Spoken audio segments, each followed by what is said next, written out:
Donald Trump, and he was going after Ron DeSantis and Nikki Haley. I want to play this for you because it is important. There's some important things that the former president said within this soundbite. He was ultimately responding to the GOP commercial where it is, Roomba Joe. He's confused and so on and so forth. But I want to play this audio bite again because the former president takes out Ron DeSantis and Nikki Haley. And I think it's important to address some of the things that Donald Trump said. How do you react to that? Well, I think somebody gave him a talking point. They thought that would sound good. I just found out that Democrats are funding Nikki Haley's campaign. I hear that Democrats are contributing to Ron DeSantis's, or Ron DeSanctimonious, to Ron DeSantis's campaign. And then you hear the talking points. That's the only thing they're good at, cheating on elections and great talking points. They say, we want to run against Trump. They want to run. Well, we did really well in 2016, and we did so much better in 2020. The person they don't want to run against is us. It's us. It's not me. It's us. So a couple of things. Clearly, Trump refuses to say Ron DeSantis' name. He's calling him Ron DeSanctis or Ron DeSanctimonious. I think can I just be honest? I think at this point, Donald Trump has enough of a lead that he can say the man's name, Ron DeSantis. I'm just going to be honest. It sounds a little childish. I'm just going to be honest. Yeah, but he's going to do Trump. I know Trump's going to be Trump. He has fun with it. Yeah, I know. But I think that at this point, the former president needs to be a little more presidential when it comes to a guy like Ron DeSantis. And well, yeah, but I know that I'm expecting too much, Ken. I know that I'm expecting too much, and I really don't care. I love the way he says, I hear that Democrats are funding their campaign. Yeah, well, actually, but here's the thing, Ken. It's actually true. Well, there's this. Absolutely, it is. I mean, and I bet you that goes both ways. You think some Republicans are funding Joe Biden? Probably. Because they know. You know what? They know Trump's. Biden, I'm telling you, man. He's already wishy-washy. Yeah, They're already telling him. Ken, finish your thought because it's a good one. Yeah. The Republicans should be funding Joe Biden because, not that they need to, right, but because and I've been saying this for a long time, if Donald Trump is our nominee or Nikki Haley or Ron DeSantis, I want them to run against Joe Biden because dude's a complete and utter train wreck.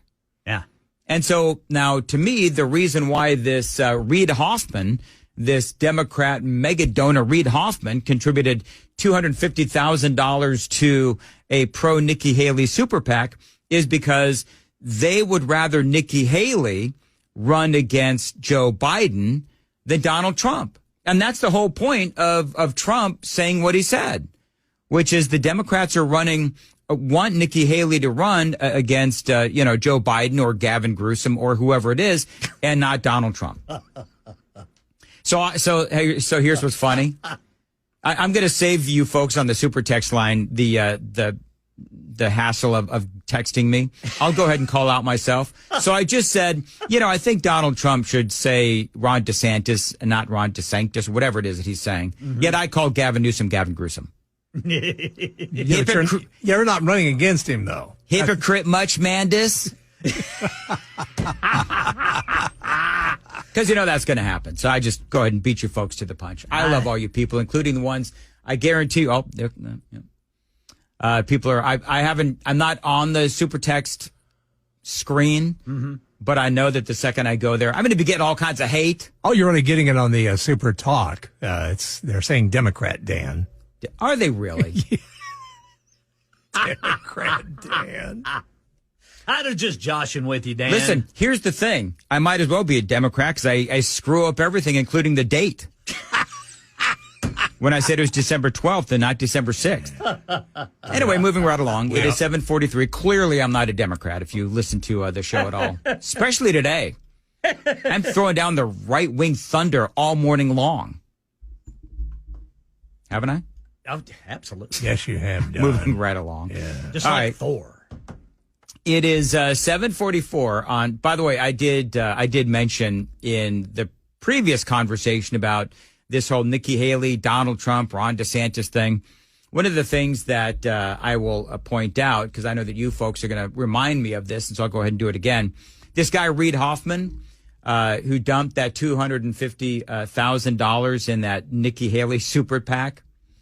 Apparently, he did once pay a visit to Jeffrey Epstein's private island in the Caribbean in 2014 to raise funds for, they say, MIT, a decision that he later called a mistake and a personal misjudgment.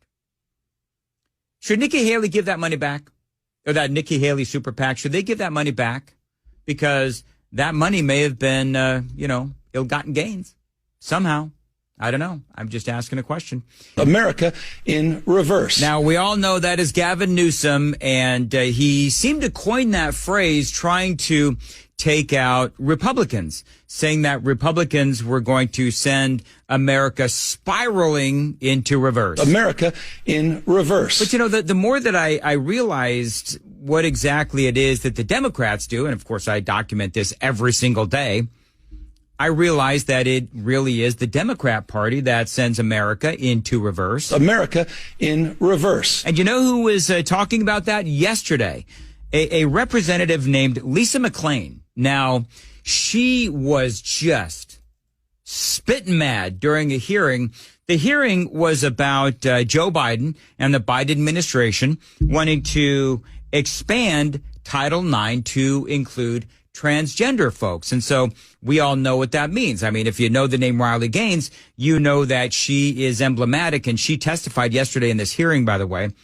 She is emblematic of what happens when you let transgender women or men play against females.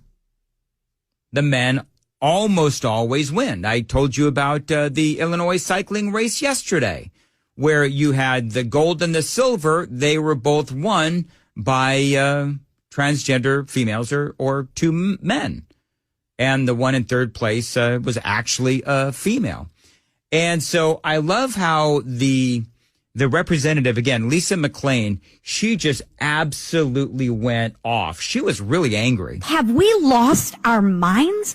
I sat here and listened to every label imaginable.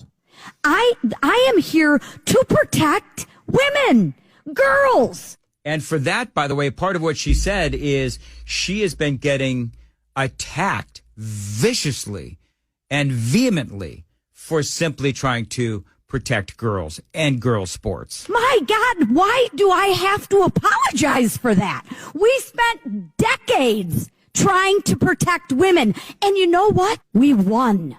We won. So I will not apologize now or ever for trying to protect my daughters and women in sports. And that's what this hearing was about. It is amazing, too, when you think about it, because, and I've said this 1,000 times, I know that you folks know, but I am dismayed as to why it is that women would vote for the Democrat Party.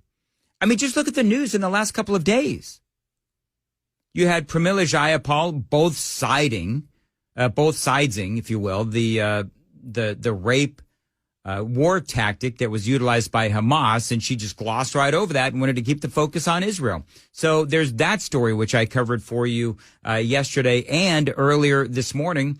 And of course, you also have the situation regarding Title IX, where you have the rights of women.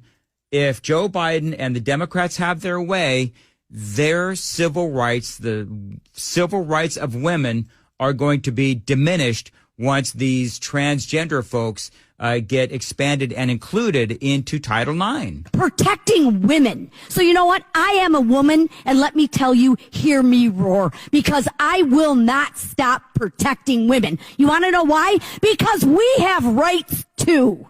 Mm-hmm. Women have rights too. And our daughters have rights too. I mean, it's true. Let me be explicitly clear on that. And I will never stop protecting our daughters. I love that. You know, she says, I will never stop protecting. I will never apologize for wanting to protect our daughters and protect women, generally speaking. I love that. And see, this is the kind of, earlier in the program, I spoke about how I don't know why it is that people in the media feel like they have the right to shame Donald Trump supporters, because what have we done to America? Last time I saw, we voted in a guy into office who had a great economy, protected our border, protected America, and stood up for America. And now you look at what's going on with Joe Biden, and the country is a complete and utter train wreck. I like conservatives like Donald Trump and others who will unabashedly and unapologetically stand up for conservative values. And this Lisa McClain is certainly one of them. This hearing today has been extremely informative and heartbreaking. Frankly, I am mystified by the Biden administration's shameless failures to protect women's rights. We talk about protecting women's rights like that's such a bad thing, that's so evil to protect women's rights. Have we lost our mind? The administration's proposed Title IX rule will rewind decades of progress in women's rights. That's right. I mean, listen, that is, again, Lisa McClain, and she said it. America in reverse. That is courtesy of the Biden administration, rewinding women's rights, and just great audio and a great speech of just unapologetic in conservative values. And I love that, Lisa McClain, Republican representative at 7:51.